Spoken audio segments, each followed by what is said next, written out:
Welcome to Teaching on Demand.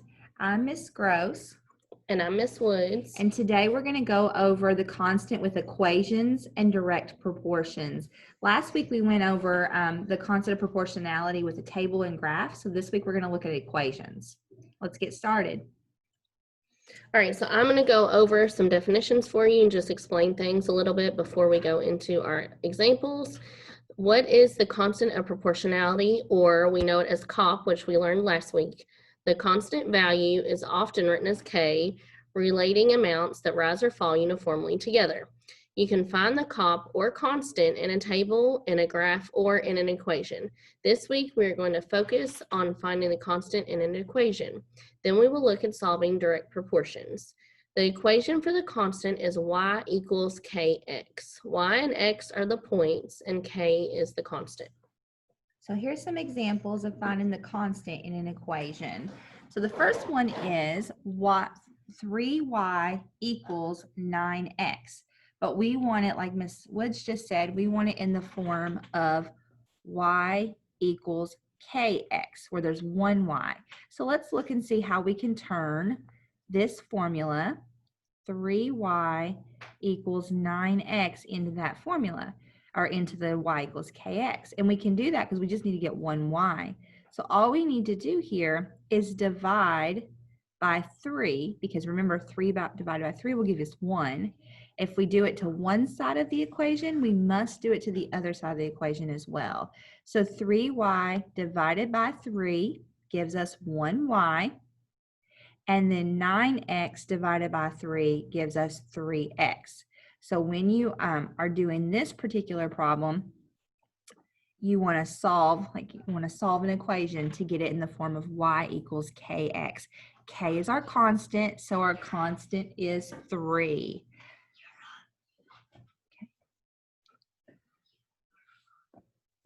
Okay. All right, so this next example, it says, the table shows the number of bags of grass seed it took to plant a certain number of lawns. All of the lawns were exactly the same. Which equation represents a relationship between x, the number of lawns, and y, the number of bags of grass seed? So we can see in our table, they told us that this first column is x, the number of lawns. The second column in our table is y, the bags of grass seed. So as we talked about, we know that the equation will be y equals kx. And k will be our constant. Y, like I said, will be our bags of grass seed. X will be our number of lawns. So we need to figure out what k is from this table. And the way we do that is k equals y over x. So we will look up at our tables and we will do that exact thing. So y divided by x, and that will be 22 divided by 4, which will give us 5.5. And we can do this for each one. I'll do the next one just to show you guys. 27.5 divided by 5 will give you 5.5 also. So we will have, the constant should be the same because they told us it's the same size all the way. So we know that each one of these will be 5.5. So we have k equals 5.5, and we found that.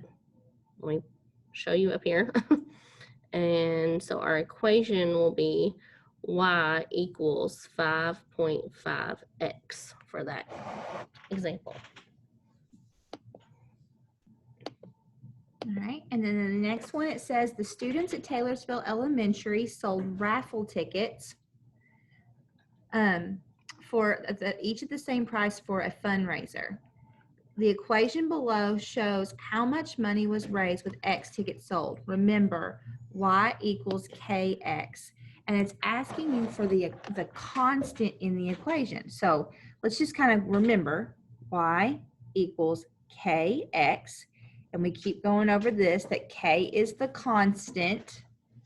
K is the constant, and the question is, what is the constant?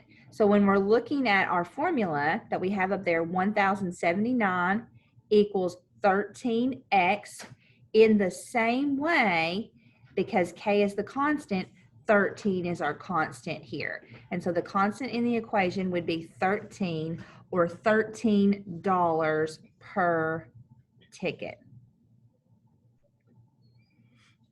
I hope by now you're seeing like the relationship between what we learned last year and this year, or last week, sorry, and then this week. We're going to go on to the next one, the Khan Academy examples. Let me get the off my screen first.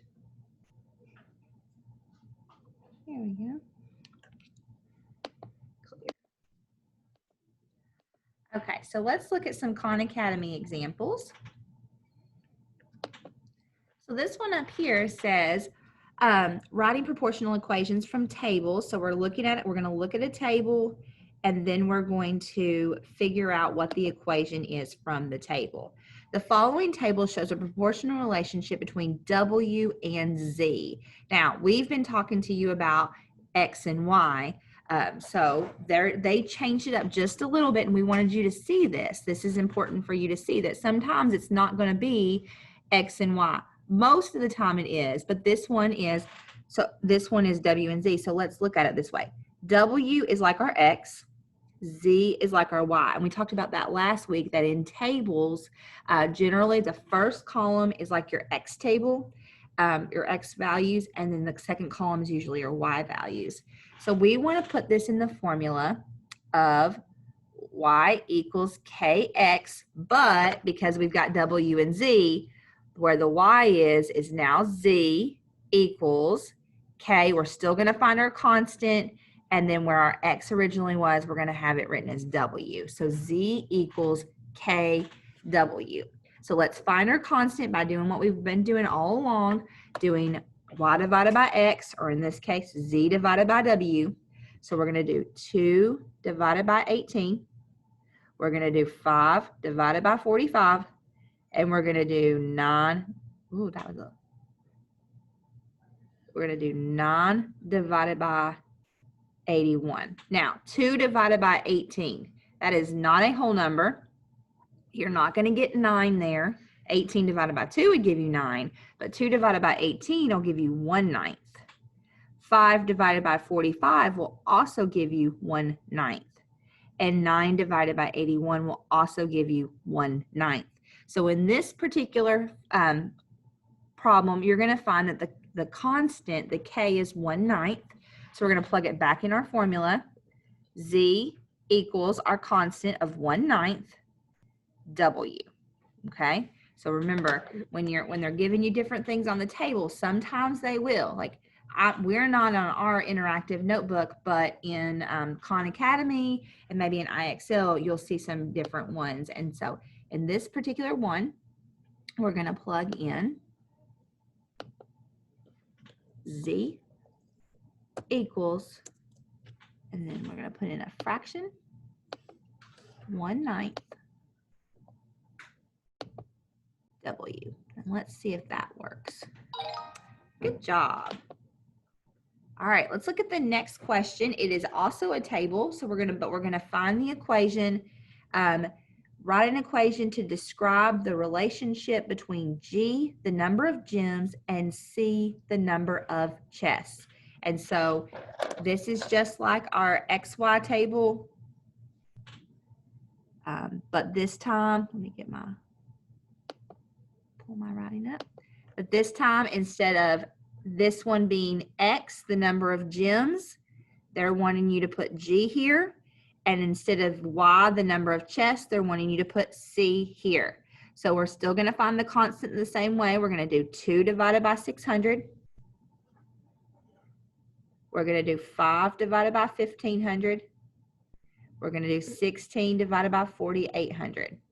And when we do 2 divided by 600, we get 1/300. 5 divided by 1500 is the same thing, 1/300. And 16 divided by 4800 is the same thing, 1/300. So our constant is 1/300. We want it in the our form of Y equals KX. However, our Y is the number of chests, or C. Our K is 1/300. And then our X is the number of gems, which is G. So when we type this in, we're going to type it in C equals 1 over 300 G.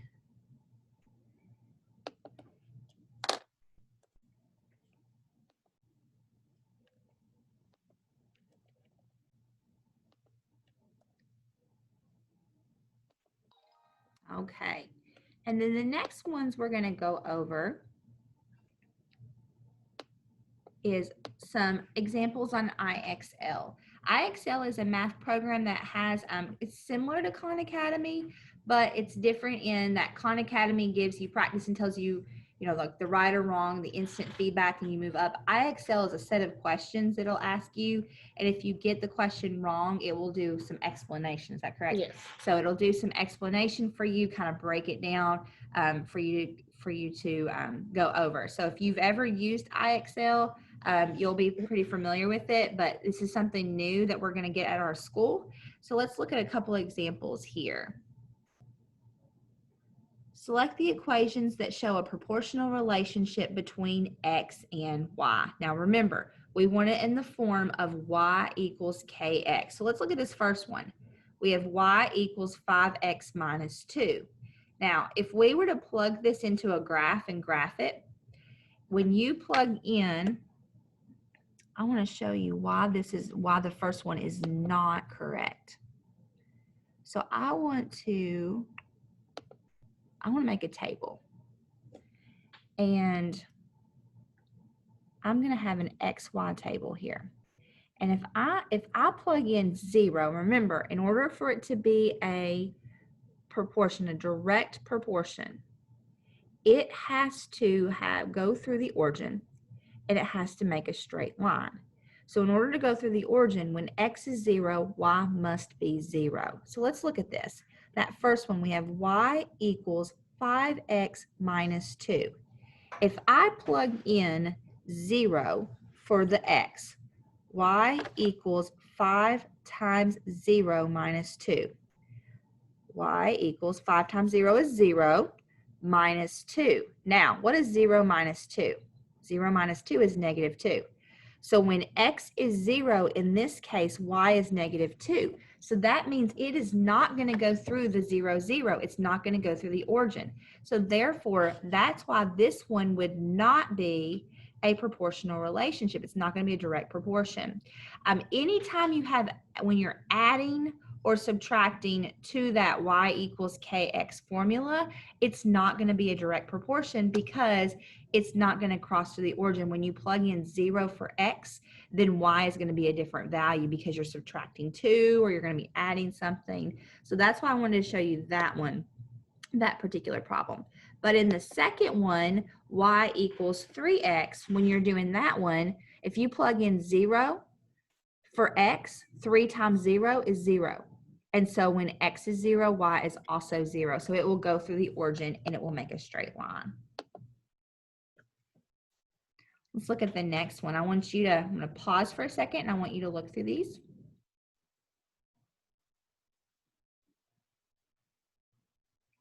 Select the equations that show a proportional relationship between X and Y. Y equals 9X and Y equals 10X. On these particular problems, Y equals 9X. If you plugged in 0 for X, 9 times 0 is 0. This would go through the origin. And then this one, 10 times 0 is 0. So this one would also go through the origin. So both of those show a proportional relationship. And then let's look at one with the graph. Select the graphs that show the proportional relationship. Now, on this one, does this make a straight line? Yes, it does. Does it go through the origin? Yes, it does. So that one is a proportional relationship. What about this one? Does it make a straight line? Yes, it does. Does it go through the origin? It also does. So this one also shows a proportional relationship. And then finally, let's look at this one. Select the equations that show a proportional relationship between X and Y. Y equals 4X minus 3 and Y equals 8X. We know that on this one, the Y equals 8X, when we plug in 0 for X, 8 times 0 is 0, so it will go through the origin. So this one's going to be But what about this one? When we plug in 0 for x here, 4 times 0 is 0, but minus 3 would be negative 3. So this one is not a proportional relationship. Okay, so let's go back here.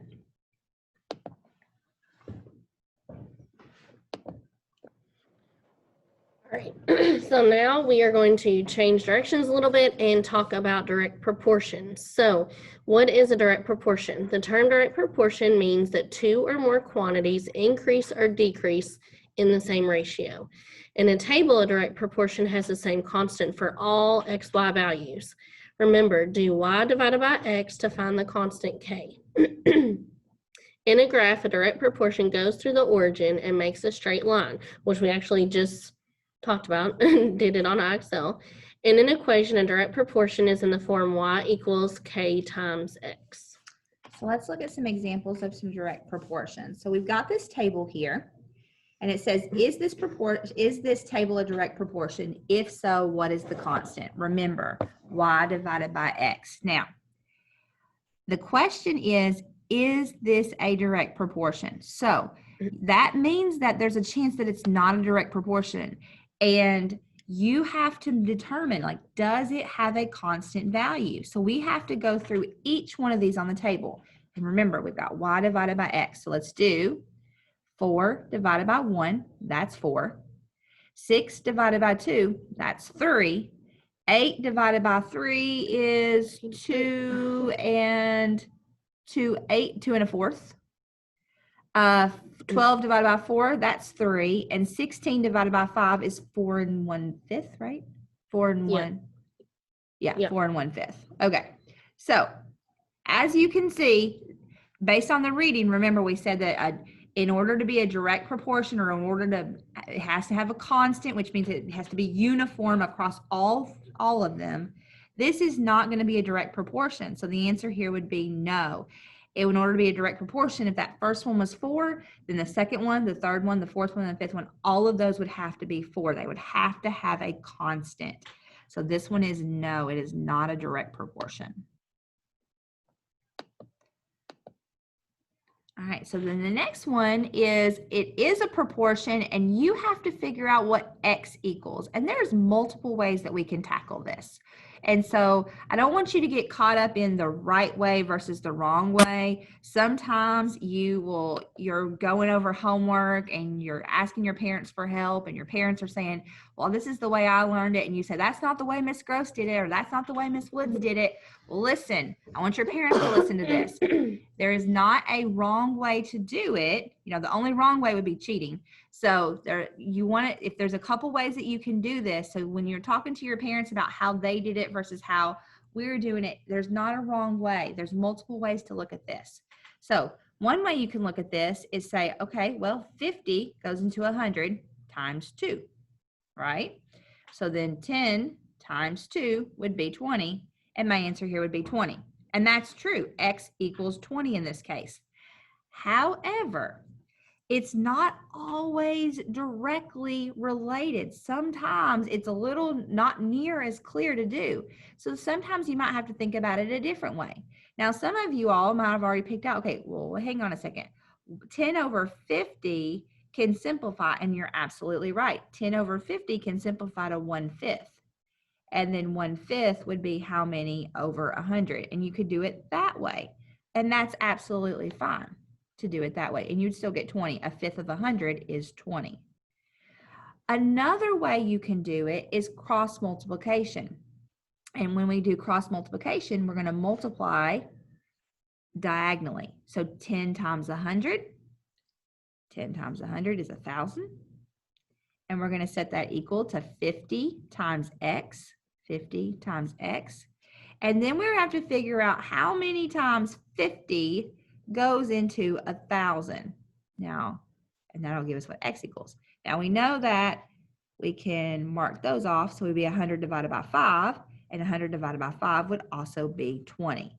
Now this is one of those easy examples where the 50 going to 100 twice is kind of clear, but sometimes the problem is not as easy. So I wanted to show you there are multiple ways to do it.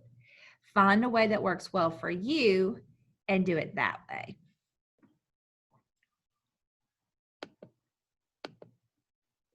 And so let's look at some Khan Academy examples for direct proportions.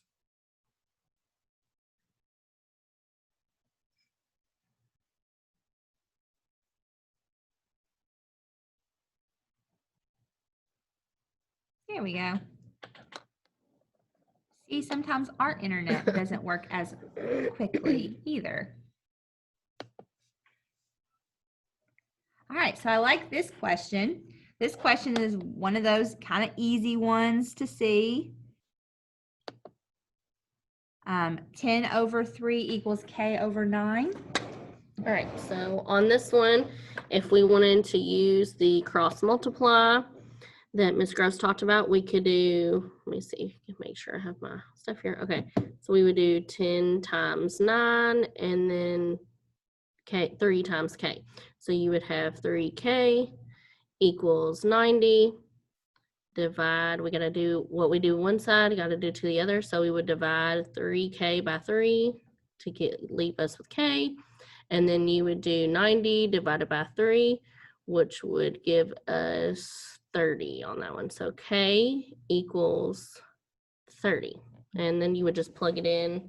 Let me clear this so I can plug it in so we can make sure we did it right. Unless, do you want to show a different way? Yeah, let's look. And again, that could be like that 3 times 3 is 9. So 10 times 3, that one would work that way. Mhm. So you could get that. But both ways work, and we want to show you that they work. All right, so on this, k equals, I said 30, correct? I deleted it all, so there we go. And then next question.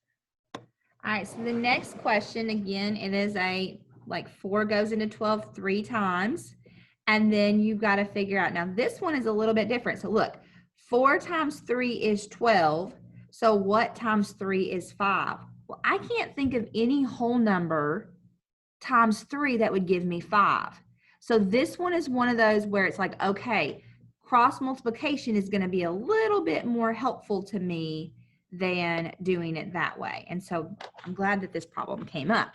So I want to cross multiply. I want to do 4 times 5 and I get 20. And 20 equals 12z, 12 times z. And so we have to figure out what times 12 equals 20. No whole number, but if we divide by 12, we can simplify. Z, those 2's and those z's look similar. Z equals 20 twelfths. Well, 20 twelfths. I know that, let's see, 4 goes into 20 and 4 goes into 12. So 4 goes into 20 5 times and 4 goes into 12 3 times. 5/3. 5/3 is in simplest form. Those are both prime numbers. So Z equals 5/3. Let's plug it in and see if we're correct. 5/3. And I just used the dash for my fraction there. Is that, no, it's not a dash, that's a slash. All right, let's try one more because this is another one that it's not like 11 doesn't go into 12 evenly. So we can try this one. All right, so we're going to do the cross multiply just like Miss Gross did because it's going to be easier for us. So we know we'll have to do 12 times 12, and then we will have to do 11 times p. So we'll have 11p equals 144 because 12 times 12 gives us 144. Divide each side by 11. And then these cancel out and leave you with p equals 144 over 11. And I don't think I don't think he really can simplify, can he? No, because 11 won't go into 144. So you can type it in this way, but some of you might have used a calculator or you worked it out on paper and did 144 divided by 11 and got a decimal like 13. Like on this one, I did a calculator, it was 13.090909. So it's a repeating decimal, but you can leave it as your fraction. So, and I think on Khan Academy, I believe it will accept either one. So let me remember what it is, 144 over 11. Unless it specifically says, put your answer in a decimal, put your answer in a fraction, it should allow you to do either one. Yeah, very good. All right, let's do one more of these. 4 over r equals 5 over 7. And again, 4 doesn't go into 5 evenly. So this is where doing the cross multiplication is going to be helpful. So we're going to do 4 times 7 and 5 times r. So 5 times r is 5r equals 4 times 7 of 28. And then we're going to say 5 times something equals 28. So we're going to divide both sides by 5. 5 goes into 5 one time. So we're going to left with 1r equals, and then 5 goes into 28 5 times. So it'd be 5 3/5. We could do it that way. We could leave it You put 6. fifths. There you go, 5 3/5. Thank you. Or we could leave it as 28/5. That is correct. Or we could say 3/5 is 6/10. And so we could do 5.6. And all of those ways would be correct. Now, I'm going to plug in the 5.6 since she did the fraction last time. I'm going to plug in the 5.6 and see, will that let me, or will it count it wrong? I'm thinking it's going to. Hopefully, It's correct. It's equivalent. Yep. See, so that works. All right, so let's go back here. I think we're going to do some IXL questions. So let's look at the IXL questions for this. Jenna grew 6 plants with 3 seed packets. How many seed packets does Jenna need to have a total of 10 plants in her backyard? Assuming the relationship is directly proportional. So she grew 6 plants with 3 seed packets. So that kind of gives us a, 1 seed packet for 2 plants, right? That's kind of what I'm thinking here.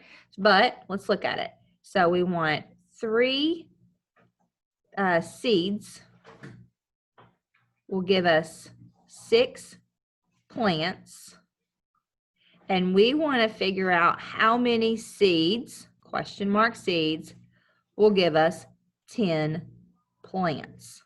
Okay, so there's many ways you can do this. I personally was thinking, okay, this right here, 1 seed plant packet to 2 plants, and then that would help me figure out, okay, if I want 10 plants, then I need 5 seed packets.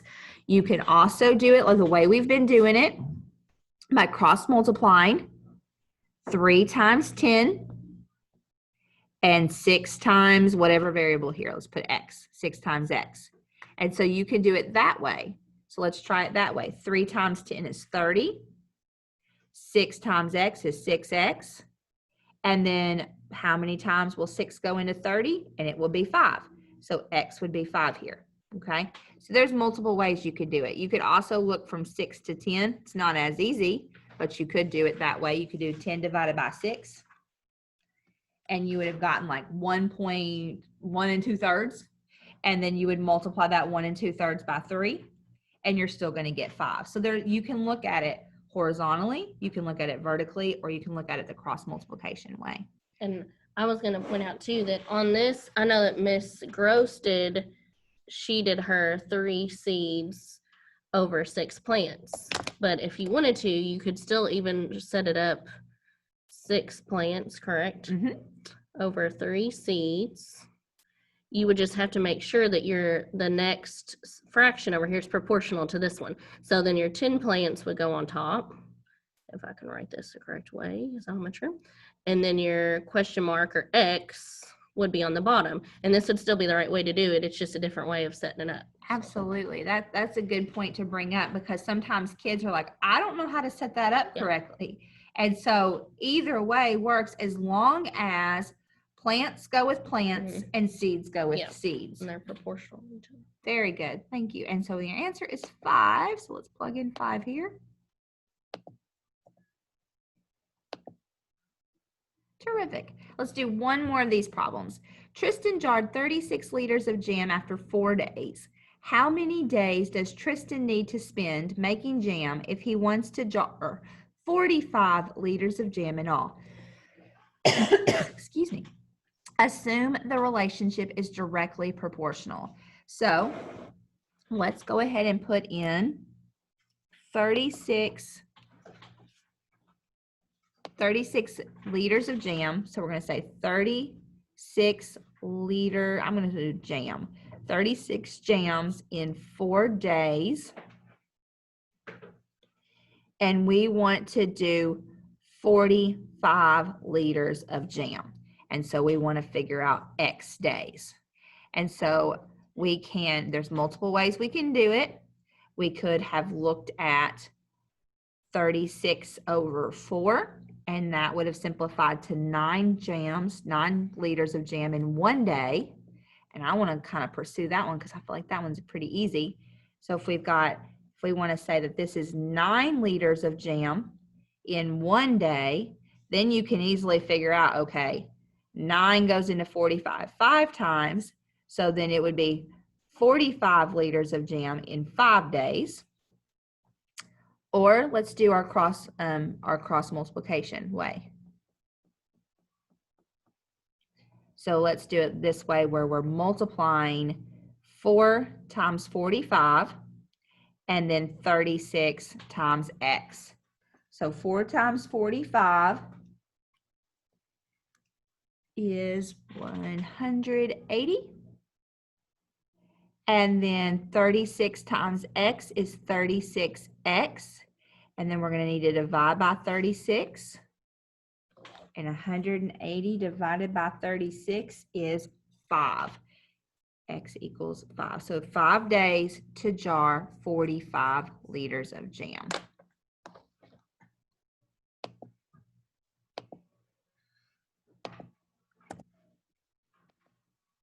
Yay. All right, so let's interactive notebook. Last week we went over some interactive notebook examples on here, but then we went ahead and made a video going over the answers to the interactive notebook. So from here on out, we're just going to make a separate video going over the answers to the interactive notebook. This one is going to be under the interactive notebook assignment on Google Classroom, and when you click to view the assignment, you should see both the notebook and video. When you go there, it'll make sure you click view assignment, and then it'll pop up the interactive notebook, and it'll also pop up the video going over the answers. We would like for you to try it first before you look at the answers. And if you have any trouble on them, like those are questions, just try it, and then go back and watch the video. And when you watch the video, then you can fix your answers, correct your mistakes, and then reach out if you still have any questions. So there are some important reminders. All right, so what we talked about today, we just kind of wanted to mention a few things to leave you guys with. So the equation for a constant is y equals k times x, where k is the constant and y and x are the points, x comma y. To solve a direct proportion, set up the proportion like this: 3 over 4 equals x over 12. Then cross multiply to solve for x, or if you can see a relationship between, kind of like Ms. Gross has talked about on a few different ones, that is fine too, as long as it gets you to the correct answer. All right, thank you so much. We hope that you found this video helpful. What we want you to do now, after watching the video, we want you to go try some of the practice problems, and then let us know if you're having any other questions. Thanks for watching. Thanks, guys.